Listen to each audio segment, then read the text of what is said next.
Thank you, Presiding Officer. During the course of this debate, reports have appeared in the media that the First Minister has confirmed that he is happy to reconsider publishing the details of an investigation into alleged bullying made against the former Minister Fergus Ewing. Now, previously it was asserted by the Government that this would not be in the public interest and there would be a legal bar to it.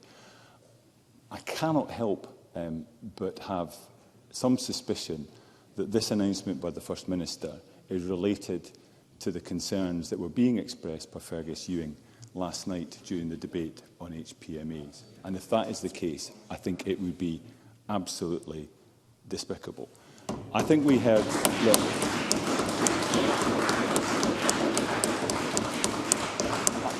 I know this issue raises high emotions. I'd see that in my own constituency, and we've had evidence of it expressed during the debate last night and again today. I think there were some excellent contributions throughout the course of this debate, but I would single out the contribution from Alistair Allen.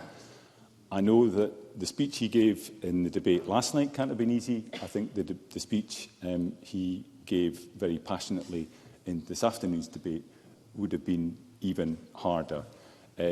As somebody who has rebelled against my party, I think some would argue that this is perhaps more commonplace in my party than in his. It is not an easy thing to do. This is a team sport, and I don't doubt for a second that Dr Allen has come to that decision very, very reluctantly. But I think the views that he expressed on behalf of his constituents are ones that are reflected in coastal and island communities around the country. And I hope that his constituents will consider the speech that he has given, the decision that he has taken, as being an exemplification of the way in which we as elected members ought to be representing our constituents and constituencies.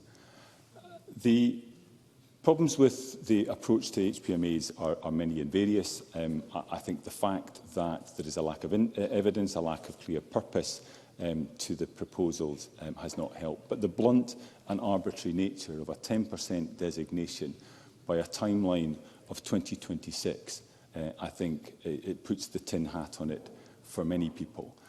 I know the Cabinet Secretary reflected earlier that there is a need for an emergency response in relation to the climate and biodiversity emergency. But in an emergency response, you were still, despite having to make difficult decisions, you're still going to have to bring people with you. And my concern is that the approach the Government has taken has so alienated key stakeholders in this debate that the ability to reach agreement on the protections that may be needed going forward is going to be immeasurably more difficult as a result. Rhoda Grant mentioned the approach, the reference in the Government motion to Lamlash Bay. I was very interested in the insights that Katie Clark was able to bring in terms of the bottom-up approach that was taken there, the buy-in that's absolutely needed. And I think that is what we would all wish to see, whether it's with MPAs, whether it's with stricter protections that are put in place. If they're imposed from above, they have no prospect of being accepted and therefore delivering the objectives we wish to see them deliver.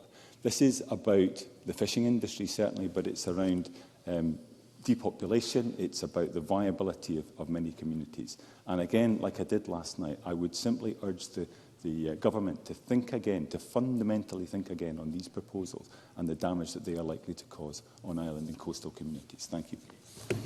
Thank you.